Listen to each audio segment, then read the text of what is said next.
En el nombre del Padre, y del Hijo, y del Espíritu Santo. Amén. Que Jesús, el Hijo de Dios que nos llama para seguirlo, esté con todos ustedes. Y con tu espíritu.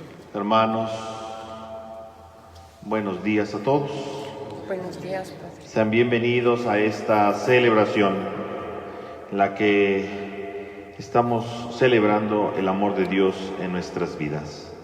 Vamos a ofrecer este momento poniéndonos delante del Señor, reconociendo que hemos fallado, reconociendo que somos pecadores. Hagamos en un momento de silencio nuestro examen de conciencia.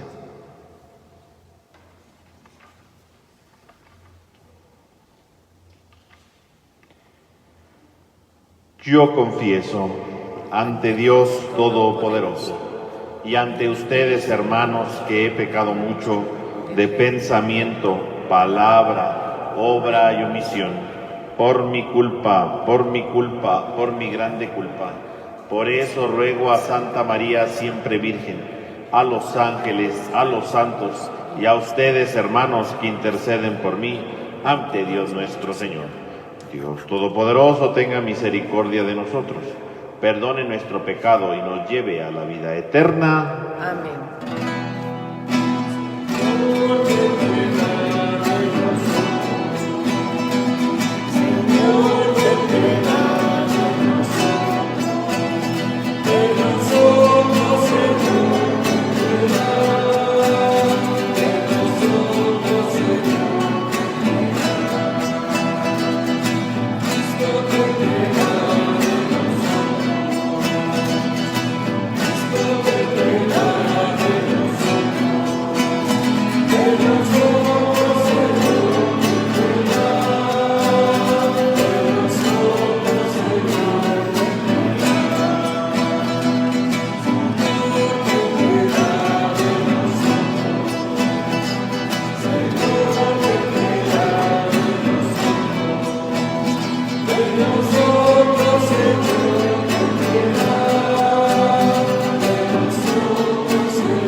Oremos.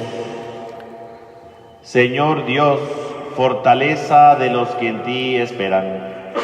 Acude bondadoso a nuestro llamado, y puesto que sin ti nada puede nuestra humana debilidad, danos siempre la ayuda de tu gracia, para que en el cumplimiento de tu voluntad te agrademos siempre con nuestros deseos y acciones.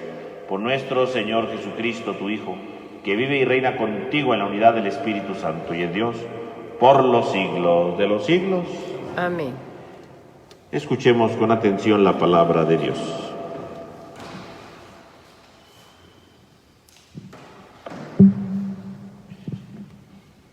Del libro del Éxodo.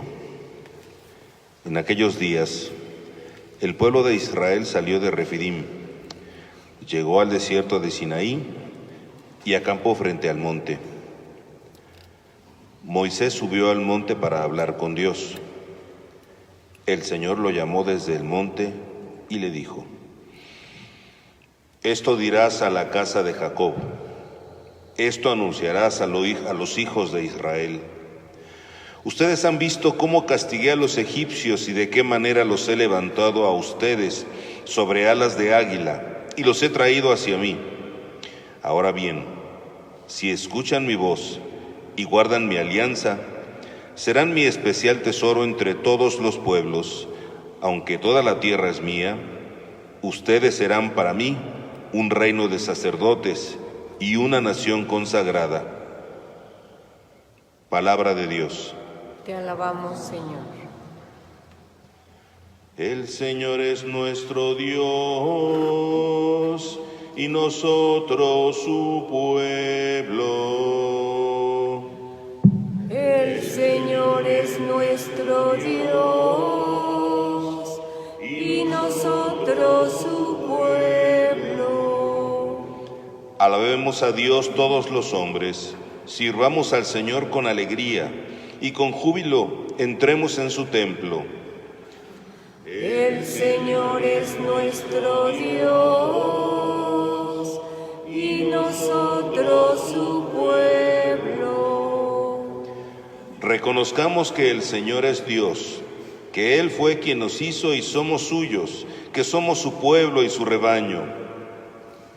El Señor es nuestro Dios y nosotros su pueblo. Porque el Señor es bueno, bendigámoslo, porque es eterna su misericordia y su fidelidad nunca se acaba. El Señor es nuestro Dios y nosotros su pueblo. De la carta del apóstol San Pablo a los romanos. Hermanos, cuando todavía no teníamos fuerzas para salir del pecado, Cristo murió por los pecadores en el tiempo señalado.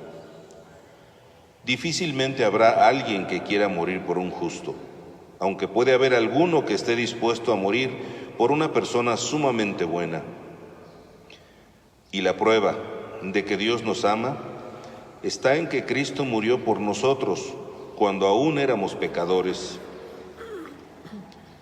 Con mayor razón, ahora que ya hemos sido justificados por su sangre, seremos salvados por Él del castigo final. Porque si cuando éramos enemigos de Dios fuimos reconciliados con Él por la muerte de su Hijo, y con mucha más razón, estando ya reconciliados, recibiremos la salvación participando de la vida de su Hijo. Y no solo esto, sino que también nos gloriamos en Dios por medio de nuestro Señor Jesucristo, por quien hemos obtenido ahora la reconciliación. Palabra de Dios. Te alabamos, Señor.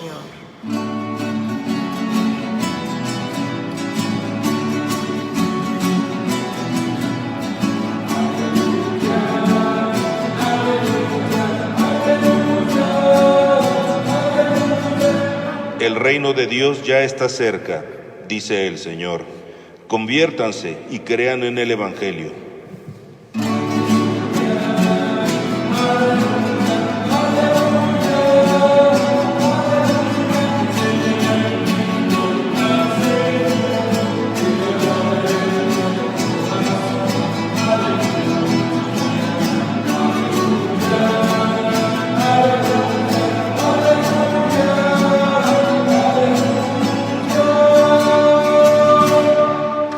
Que el Señor esté con ustedes. Y con tu espíritu. Lectura del Santo Evangelio según San Mateo. Gloria a ti, Señor. En aquel tiempo, al ver Jesús a las multitudes, se compadecía de ellas porque estaban extenuadas y desamparadas, como ovejas sin pastor. Entonces dijo a sus discípulos: la cosecha es mucha y los trabajadores pocos. Rueguen por lo tanto al dueño de la mies para que envíe trabajadores a sus campos. Después, llamando a sus 12 discípulos, les dio poder para expulsar espíritus impuros y para curar toda clase de enfermedades y dolencias. Estos son los nombres de los 12 apóstoles. El primero de todos, Simón, llamado Pedro, y su hermano Andrés. Santiago y su hermano Juan, hijos de Zebedeo. Felipe y Bartolomé. Tomás y Mateo, el publicano. Santiago, hijo de Alfeo, y Tadeo. Simón el cananeo y Judas Iscariote, que fue el traidor. A estos 12 los envió Jesús con estas instrucciones: no vayan a tierra de paganos, ni entren en las ciudades de samaritanos. Vayan más bien en la búsqueda de las ovejas perdidas de la casa de Israel. Vayan y proclamen por el camino que ya se ha hecho cercano el reino de los cielos.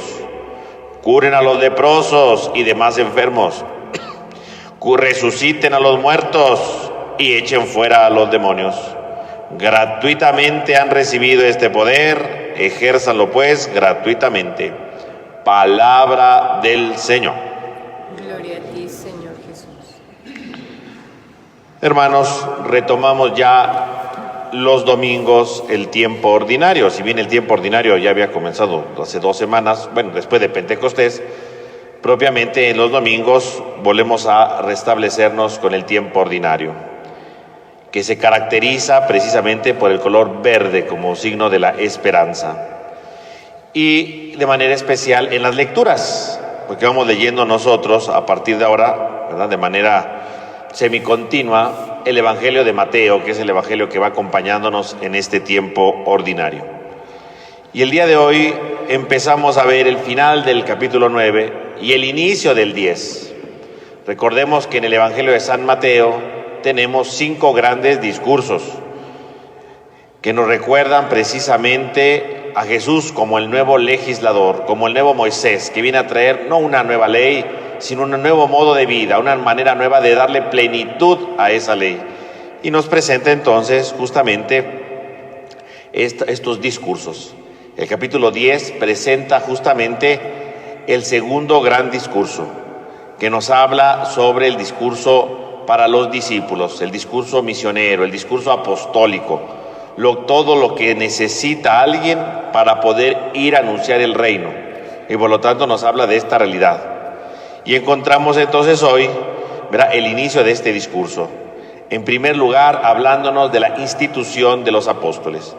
Y comienza diciendo, después, ¿verdad?, de que Jesús ve, ¿verdad?, a la multitud que está enferma, ¿verdad?, si ustedes leen los capítulos anteriores, Jesús va curando, va haciendo 10 milagros, viendo que el pueblo está necesitado, viendo que el pueblo tiene enfermedades, y entonces dice, llama a sus 12 discípulos. Fíjese cómo de inicio le llama discípulos, no le llama todavía apóstoles, dice, llamando a sus 12 discípulos, llama a sus 12 discípulos, primero que nada. Y después ya más adelante le va a llamar apóstoles, ¿no? Pero primero dice, llamando a sus 12 discípulos. Y les dio poder, dice, para expulsar espíritus inmundos y para curar toda clase de enfermedad y dolencia. Entonces llama a estos 12 discípulos y entonces les da 2 características fundamentales. 1, poder expulsar espíritus impuros. Y segundo, curar toda clase de enfermedades. Por lo tanto, Jesús los llama precisamente, los convoca hacia sí, que estén cerca de Él. Y para estar cerca de Él, ¿qué implica? Que entonces les da la capacidad, en primer lugar, de expulsar espíritus impuros. Y expulsar espíritus impuros, pues no lo reduzcamos solamente, ¿verdad?, a exorcismos o esas cosas que luego vemos en las películas, ¿verdad? Expulsar espíritus impuros se refiere a expulsar todo aquello que limita la vida del hombre, que le distorsiona su vida, ¿no? Que le esclaviza en su vida. Esos son finalmente los espíritus impuros, ¿no? Todo lo que me aleja de la justicia, todo lo que me aleja del amor, todo lo que me aleja de la misericordia. Eso es lo que hay que expulsar primeramente, ¿no? Porque a veces hay gente que está muy preocupada, ¿verdad? Ay, ¿qué tal si tengo ahí un demonio metido, verdad? Cuando a veces, en realidad, no es que tengamos demonios, ¿verdad? Y como los muestra las películas, ¿verdad? En el cine, no. A veces tenemos tantas ideas, ¿verdad? De destrucción en nuestro corazón, de envidias, ¿verdad? Que tantas ideas que hacen que lastimemos a los demás, ¿no? Eso es lo primero que hay que expulsar.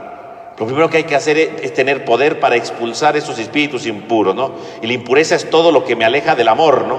Todo lo que me aleja de Dios. Por lo tanto, un espíritu impuro es lo que me aparta, lo que me distancia de Dios y de su amor. Por lo tanto, el espíritu impuro, habría que ver que a lo mejor nosotros tenemos esa realidad en nuestra vida. Cada vez que somos injustos con alguien, que nos aprovechamos de los demás, cada vez que yo miento, ¿verdad?, para salirme con la mía, cada vez que yo corrompo la mentalidad de otra persona, cada vez que yo miento, ¿verdad?, para esconder algo que sabemos que está mal. Ahí está ese espíritu impuro. Primero que nada hay que expulsar espíritus impuros, hay que expulsar aquellas cosas que nos apartan del amor, que nos apartan de la verdad, que nos apartan de la justicia. Eso es lo primero que hay que hacer. Y en segundo lugar, ¿verdad?, dice curar toda clase de enfermedades. No basta con expulsar ese tipo de espíritus, sino también hay que ayudar a que los demás se alivien, a que los demás se levanten, ¿verdad? Curar las enfermedades. Y la enfermedad pues es el que está limitado, ¿verdad?, el que no puede hacer todo, ¿verdad? Y entonces el curar las enfermedades es ayudarle al otro, ¿verdad?, en su límite, ir en el auxilio del otro para consolarlo, para ayudarlo, ¿verdad?, para ayudarle a crecer, para ayudarle a que se sienta mejor. Porque aquí curar a los enfermos no solamente pensemos en enfermedad, ¿verdad?, en las enfermedades físicas, que es un nivel. Hay enfermedades espirituales, ¿no? Hay gente que, por ejemplo, vive deprimida. Es una enfermedad espiritual, esa gravísima. Hay que ir a consolarlos, ¿no? Hay que hacer cercanía de ellos. Curar a los enfermos significa estar cerca de aquel que me necesita, estar cerca de aquel que me requiere para ayudarle en su límite. Se siente triste, aquí estoy yo para consolarlo, ¿verdad?, para que no se sienta triste. Se siente, ¿verdad?, disminuido, ¿verdad?, en sus fuerzas, aquí estoy yo para hacerle fuerte, ¿verdad?, para que no se desplome en la vida. Tiene una enfermedad, ¿verdad?, de ceguera, ¿verdad?, porque no logra ver a Dios en su vida, porque se siente solo, se siente desamparado. Aquí estoy yo para hacerle compañía. Por lo tanto, estas dos grandes misiones que de entrada le pone Jesús a sus discípulos, está dando a entender algo fundamental. ¿Cuáles son los inicios de todo? El discípulo es aquel que tiene que aprender a quitar espíritus inmundos, es aquel que tiene que aprender precisamente a dominar esas ideas que lo apartan del amor y salir al encuentro del otro, salir a ayudar al que lo necesita, salir a ayudar al que lo requiere en la vida, curar a los enfermos. Y esto es una tarea no solo de estos hombres que escogió Jesús, es una tarea para todos nosotros. Todos nosotros también tenemos que pensar, ¿qué espíritus impuros hay a veces en mi corazón? ¿Qué cosas permito? ¿Qué ideas permito que entren en mi vida, no? ¿Qué cosas tengo en mi corazón? Mis rencores, ¿verdad?, mis envidias, mis injusticias, ¿verdad?, todo lo que decíamos. Hay que expulsarlas, hay que quitarlas. Y empezar a ver quiénes son los enfermos a mi alrededor, quiénes están enfermos, y no físicos, espirituales. A lo mejor mi hijo está medio enfermo, ¿verdad?, porque últimamente no le hablo bien, ¿verdad?, nos peleamos. Bueno, hay que ir a ese enfermo, ¿no? Ahora mis papás, ¿verdad?, los he dejado solos, ni una llamadita de teléfono, pues les voy a hablar por teléfono, por lo menos, ¿no? Los voy a ir a visitar, ¿verdad?, cuando pueda. Atender al necesitado, ver la necesidad del otro, y no solamente permanecer en el individualismo. Y entonces sí, ya que Jesús aclara, el discípulo es aquel que tiene que aprender a expulsar los espíritus, es aquel que tiene que curar las enfermedades, es decir, descubrir quién es el que está enfermo. Entonces sí, empieza a escoger a los apóstoles. Fíjense qué curioso. Primero, los 12 discípulos, el discípulo es el que va aprendiendo. Y entonces sí dice, estos son los nombres de los 12 apóstoles. Ahora sí, si tú aprendes a expulsar espíritus inmundos, si tú aprendes a curar a los enfermos, a salir al encuentro del que él te necesita, entonces tú te conviertes en apóstol. El discípulo es el que aprende, el apóstol es el que se está configurando totalmente. Y entonces ahora sí le llama apóstoles. Y dice, estos son los nombres de los 12 apóstoles, que nos recuerda claramente el libro del Éxodo, ¿no? Éxodo 1:1, ¿no? Cuando dice, estos son los nombres de las tribus de Israel. Y justamente, ¿cuántas tribus de Israel eran en el Antiguo Testamento? 12. ¿Cuántos apóstoles escoge Jesús? 12. da a entender entonces que Jesús está formando un nuevo pueblo, está formando una nueva comunidad. Por eso escoge 12, porque está escogiendo precisamente un nuevo pueblo, una nueva comunidad que se vaya transformando. Si el antiguo pueblo había fracasado en la alianza, si el antiguo pueblo había traicionado el amor, si el antiguo pueblo había traicionado la misericordia, ahora escoge a 12 apóstoles, los representantes de las nuevas tribus, del nuevo pueblo de Dios. Jesús quiere formar un nuevo pueblo, ¿no? De tal manera que entonces por eso va a escoger 12. Y 12, porque el número 12, decíamos, representa el pueblo de Dios. Y comienza San Mateo diciendo, estos son los nombres, igualito que el Éxodo. Así como en el Antiguo Testamento Dios escogió un pueblo, ahora en el Nuevo Testamento Jesús escoge una nueva comunidad, un nuevo pueblo, que debe de empezar a vivir el Evangelio. Y estos 12 apóstoles son los representantes del nuevo pueblo, que somos todos nosotros, son los representantes de la iglesia, que somos nosotros. Ahí es donde comienza. Y esta iglesia que entonces tiene que aprender precisamente a expulsar espíritus impuros, que tiene que empezar a ayudar al enfermo, a salir a consolar al que lo necesita. Ahí está, eso es lo fundamental de la vida. Cuando el hombre se acerca, cuando el hombre se deja transformar, se deja tocar profundamente en su ser, ahí es donde comienza todo. Esos son los 12 apóstoles. Y empieza a enumerar a los apóstoles. Y curiosamente dice, el primero de todos, Simón, llamado Pedro. Curiosamente, el Evangelio de Mateo dice, el primero de todos, dando a entender entonces que Pedro tiene un valor importante, un valor fundamental dentro de la comunidad primitiva. Cuando se escribe el Evangelio de San Mateo, Pedro ya tenía un valor importante dentro de la comunidad. Entonces, por eso inmediatamente San Mateo hace ver esto, el primero de todos. El primero, no dice el primero de qué, pero sí dice que es el primero, dando a entender que entonces ya en la comunidad es alguien importante. Pedro tuvo una importancia en los inicios del cristianismo, ¿no? Entonces hace ver aquí lo importante, es el primero de todo. Y su hermano Andrés, ¿no? Y empieza a nombrar a todos, ¿verdad? Y empieza a nombrarlos precisamente para que vayan, ¿verdad? Para que vaya configurándose este pueblo. Lo importante de estos 12 apóstoles es precisamente que Jesús no viene a escoger pues a los más perfectos de todos, ¿verdad? O a los más inteligentes de todos, ¿no? Si nosotros vemos a quienes está escogiendo Jesús, está escogiendo de todos.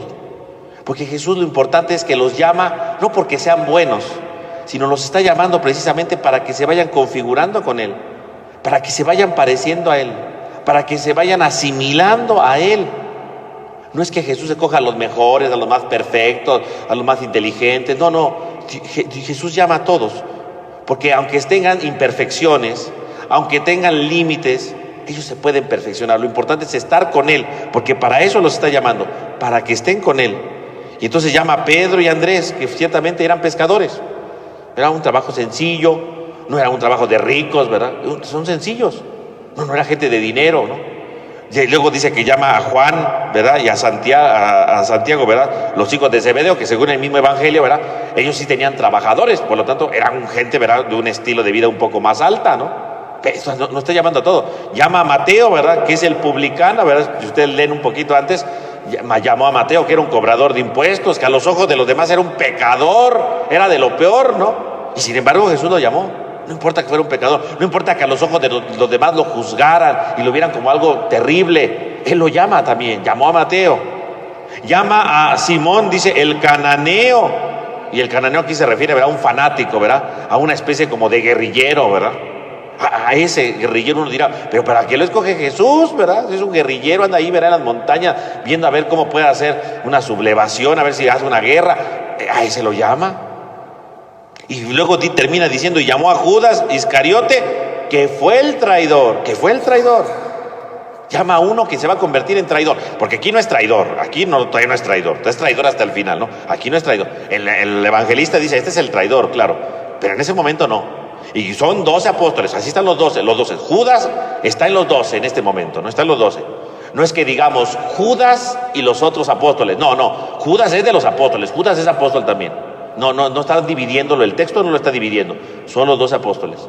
Y ya se ve entonces que los apóstoles pues son precisamente personas que han recibido la llamada de Jesús para que se vayan configurando con Él, pero que finalmente Jesús los llama en su libertad, a pesar de sus límites, Él los llama. Y precisamente los llama para que se vayan transformando, pero los deja libres. Si Judas se va a convertir en traidor es porque Él lo decidió. Quiere decir que no se dejó transformar por Jesús.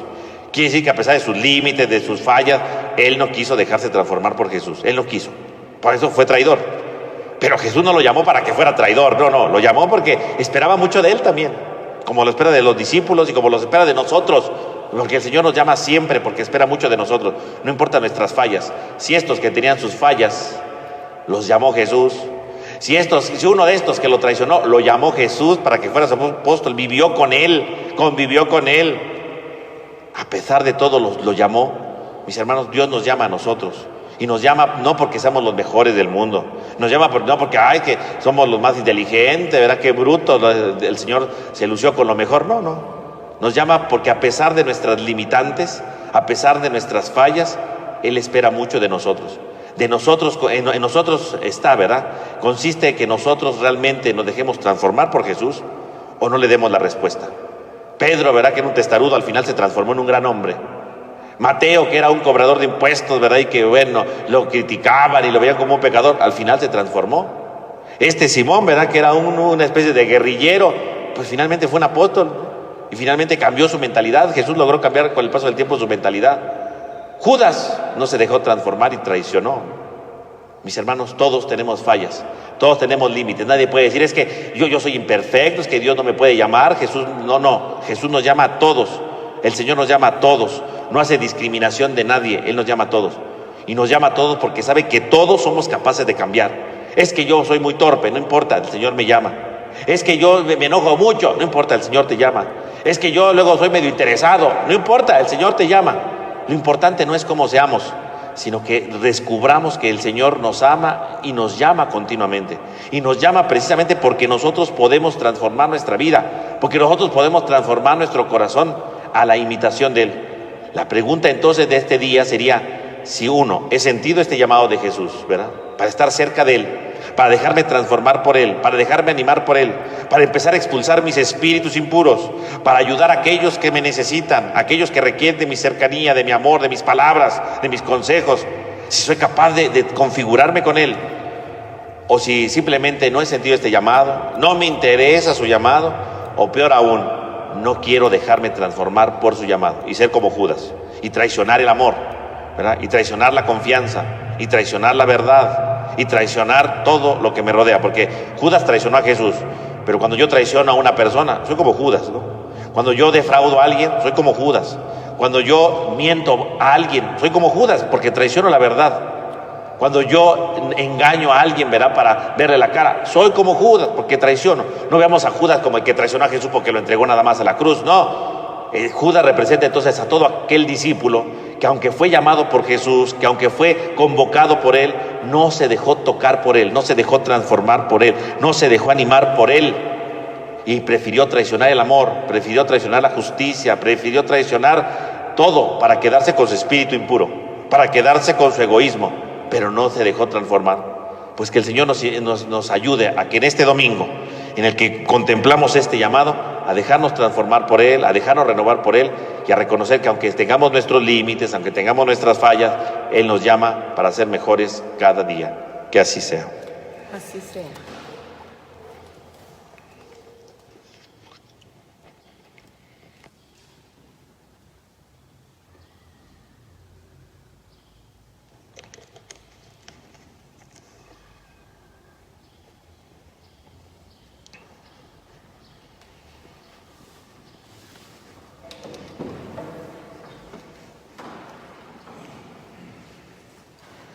Vamos a hacer nuestra profesión de fe.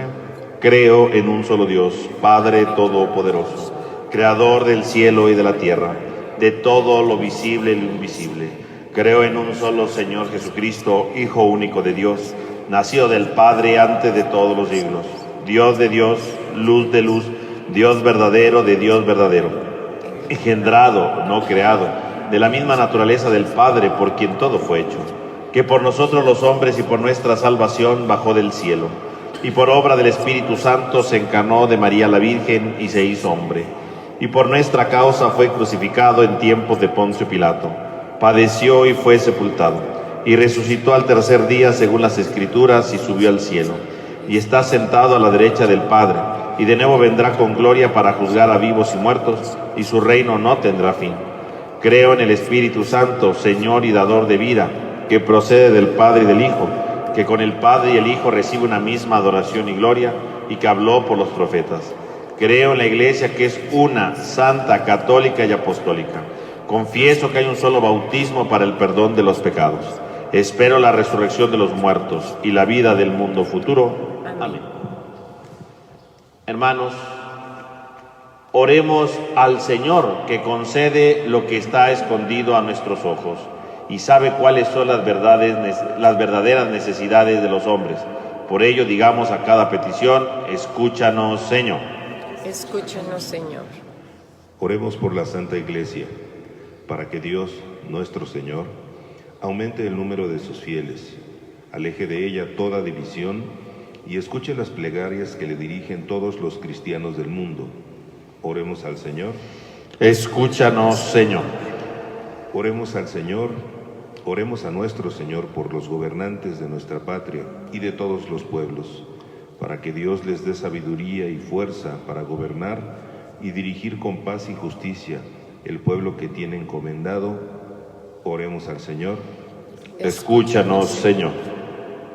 Oremos al Señor, para que, interesada por todos los que sufren las consecuencias de la pandemia actual, para que Dios Padre acerque la salud a los enfermos, fortaleza al personal de la salud, consuelo a las familias y el acierto a los responsables de tomar las decisiones de nuestra nación, y por nuestros hermanos difuntos que han muerto a causa de esta pandemia, concédeles la gloria de la resurrección en el último día. Oremos al Señor. Escúchanos, Señor. Oremos también a nuestro Señor, por los que hoy nos hemos reunido aquí en su nombre, y por nuestro párroco que preside esta celebración, para que nuestro Señor escuche nuestras oraciones y nuestras peticiones le sean siempre agradables. Oremos al Señor. Escúchanos, Señor. Dios nuestro, que nos has elegido como reino de sacerdotes, propiedad personal y nación santa, y has querido que seamos signo visible de de la nueva realeza de tu reino. Escucha las oraciones de tu pueblo y concédenos vivir en plena unión contigo, tanto en el sacrificio de alabanza como en el servicio de nuestros hermanos, para que así lleguemos a ser delante de los hombres anunciadores y testigos del Evangelio. Por Jesucristo tu Hijo, que vive y reina inmortal y glorioso por los siglos de los siglos. Amén. Presentemos al Señor nuestros dones.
Oren, hermanos, para que este sacrificio que es mío, pero que también es de todos ustedes, sea agradable a Dios Padre Todopoderoso. El Señor reciba de tus manos este sacrificio para alabanza y gloria de su nombre, para nuestro bien y el de toda su santa Iglesia.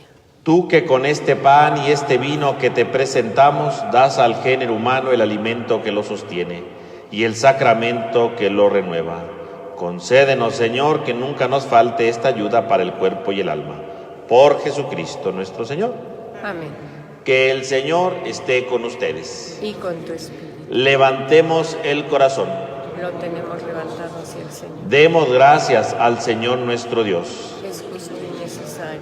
En verdad es justo y necesario, es nuestro deber y salvación darte gracias siempre y en todo lugar. Señor Padre Santo, Dios Todopoderoso y Eterno, por Cristo Señor nuestro, porque naciendo restauró nuestra naturaleza caída, padeciendo en la cruz borró nuestro pecado, resucitando de entre los muertos nos proporcionó el acceso a la vida eterna, y ascendiendo hasta ti, Padre, nos abrió las puertas del reino de los cielos.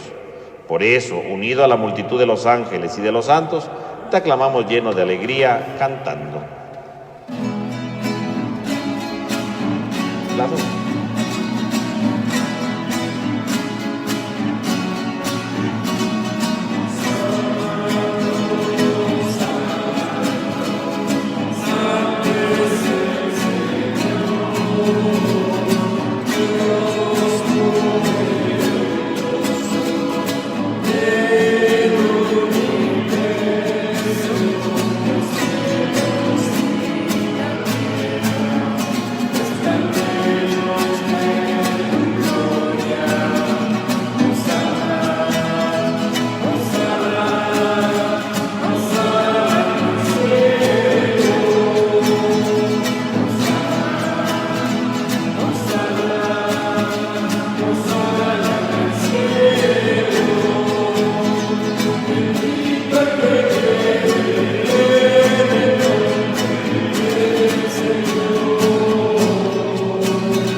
Santo eres en verdad, Señor, fuente de toda santidad. Por eso te pedimos que santifiques estos dones con la efusión de tu Espíritu, de manera que se conviertan para nosotros en el cuerpo y la sangre de Jesucristo nuestro Señor, el cual, cuando iba a ser entregado a su pasión voluntariamente aceptada, tomó pan, dándote gracias, lo partió y lo dio a sus discípulos diciendo: tomen y coman todos de él, porque esto es mi cuerpo que será entregado por ustedes.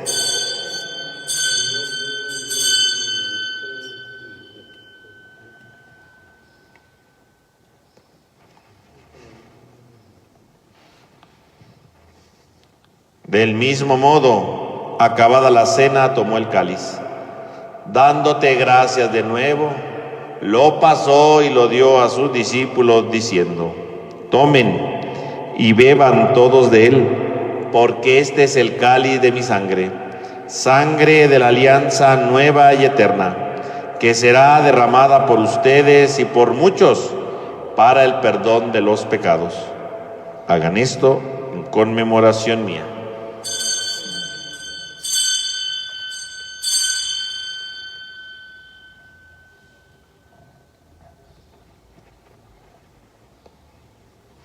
Este es el sacramento de nuestra fe. Anunciamos tu muerte, proclamamos tu resurrección. Ven, Señor Jesús. Así pues, Padre, al celebrar ahora el memorial de la muerte y resurrección de tu Hijo, te ofrecemos el pan de vida y el cáliz de salvación, y te damos gracias porque nos haces digno de servirte en tu presencia. Te pedimos humildemente que el Espíritu Santo congregue en la unidad a cuantos participamos del cuerpo y sangre de Cristo. Acuérdate, Señor, de tu iglesia extendida por toda la tierra y reunida aquí en el domingo, día en que Cristo ha vencido a la muerte y nos ha hecho partícipes de su vida inmortal. Y con el Papa Francisco, nuestro obispo Jesús Antonio y todos los pastores que cuidan de tu pueblo, llévala a su perfección por la caridad. Acuérdate también de nuestros hermanos que se durmieron en la esperanza de la resurrección, y de todos los que han muerto en tu misericordia, admítelos a contemplar la luz de tu rostro. ten misericordia de todos nosotros, y así con María, la Virgen Madre de Dios, San José su esposo, los apóstoles, y cuantos vivieron en tu amistad a través de los tiempos, merezcamos por tu Hijo Jesucristo compartir la vida eterna y cantar tus alabanzas. Por Cristo, con Él y en Él, a ti Dios Padre omnipotente, en la unidad del Espíritu Santo, todo honor y toda gloria por los siglos de los siglos. Amén. Hermanos, fieles a la recomendación del Salvador y siguiendo su divina enseñanza, nos atrevemos a cantar.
Líbranos de todos los males, Señor, y concédenos la paz en nuestros días, para que, ayudados por tu misericordia, vivamos siempre libres de pecado y protegidos de toda perturbación, mientras aguardamos la gloriosa venida de nuestro Salvador Jesucristo.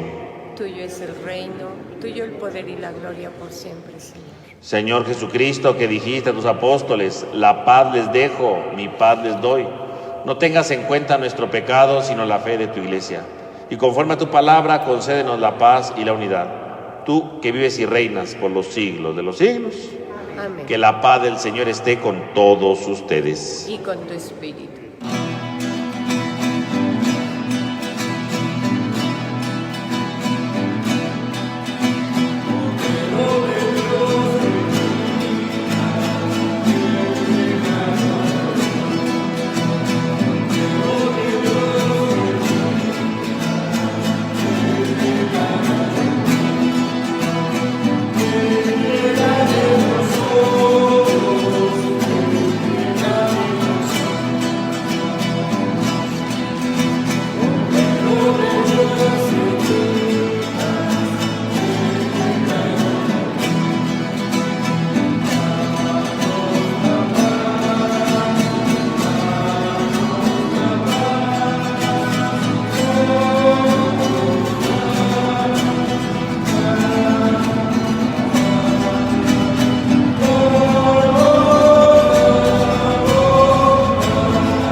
Este es el Cordero de Dios, que quita el pecado del mundo. Dichosos los invitados a la cena del Señor. Señor, yo no soy digno de que entres en mi casa, pero una palabra tuya bastará para sanarme.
Vamos a hacer nuestra oración de comunión espiritual.